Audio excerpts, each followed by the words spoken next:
Eh bien bonjour, bonsoir, j'espère que vous allez bien, c'est Flo. Aujourd'hui on se retrouve pour parler du chapitre 1125 de One Piece. Aujourd'hui on va plus précisément faire une petite review de ce chapitre parce que il y a pas mal de choses, vraiment le chapitre est hyper intéressant.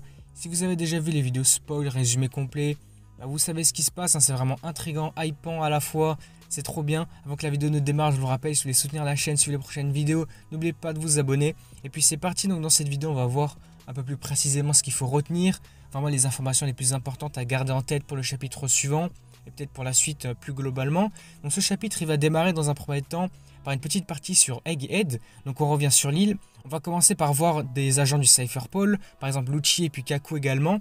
On va avoir une petite discussion aussi à propos de ceci. Un agent va demander où est-ce qu'elle se trouve tout simplement parce qu'il ne la voit pas. Et donc Lucci va lui répondre qu'en fait il l'a tuée. Et à ce moment-là on va voir Kaku. En fait, on voit son visage qui est dans l'ombre, on ne sait pas trop ce qu'il pense. J'ai l'impression que c'est surtout pour cacher ses émotions. Donc on ne sait pas trop ce qui se passe du côté émotionnel concernant les personnages là. Du coup, il faudra voir ça prochainement. Mais ça peut être un petit peu intéressant aussi. Il faudra voir ça un peu plus tard. Donc toujours sur Egghead, on continue. Cette fois-ci, on va revenir un petit peu sur Saturne. Donc qui était resté sur l'île tout simplement. Il se souvient du robot géant donc de Emmet.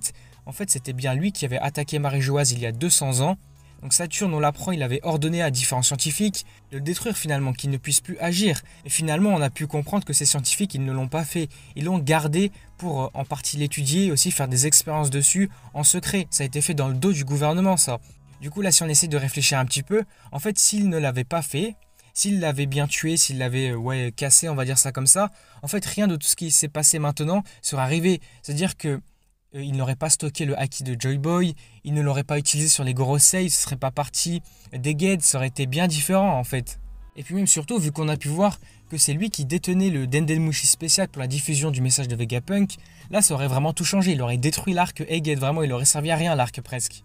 Bon, ensuite allez, on continue toujours sur Egghead, toujours avec Saturne, qui cette fois-ci va s'entretenir un petit peu avec les 9 vice-amiraux qui étaient présents. Du coup ils vont faire un petit peu le point sur Egghead, sur leur mission. Du coup, ils vont voir ce qu'ils ont pu réussir et ce qu'ils ont échoué aussi, on va voir ça. Donc on va retenir 3 choses principales qu'ils ont pu réussir à obtenir. Donc c'est la centrale électrique d'Egghead, ensuite York et puis le Punk Records. Bon, on va l'apprendre, il y a un gros échec de la part de Saturne. Je ne sais pas si c'est vraiment que Saturne lui-même qui endosse la responsabilité ou si c'était la mission des doyens en globalité ou si c'est vraiment que Saturne à lui. Donc ici, on va comprendre que le véritable échec de cette mission-là, en fait, c'est le message de Vegapunk. Le seul truc qu'ils devaient vraiment faire, c'était l'empêcher de faire cette diffusion. Mais ça a été vraiment réalisé. Du coup, là, ils sont vraiment perdants pour ce coup-là.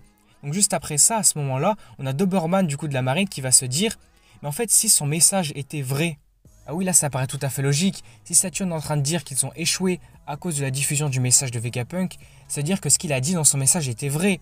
Du coup, là, il a bien raison de penser ça. Il demande ça à Saturne directement, est-ce que c'est vrai son message ?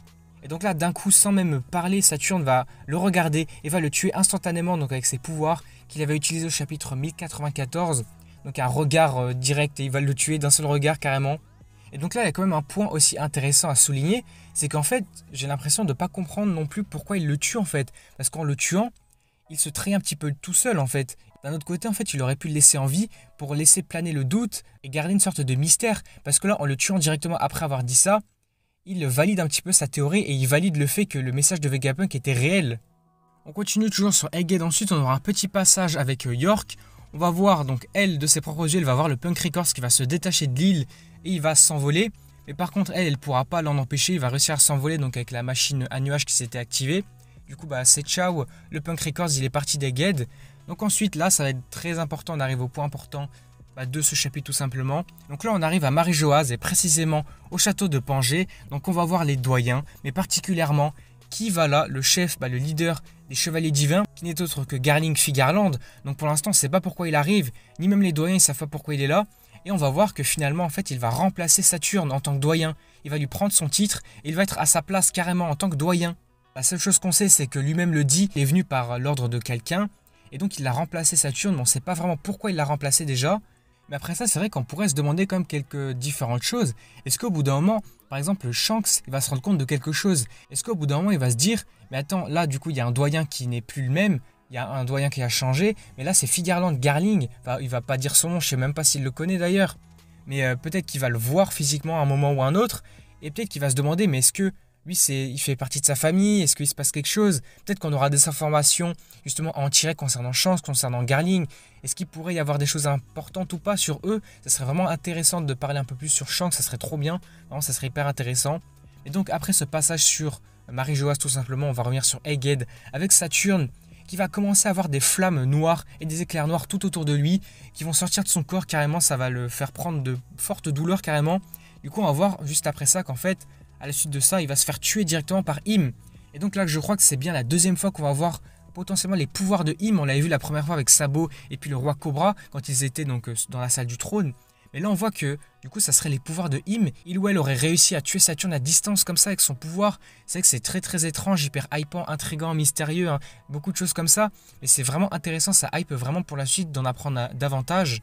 Et donc carrément pour appuyer ces propos là, on le voit en image carrément, il reste que le squelette de Saturne. Pour le coup c'est assez drôle là.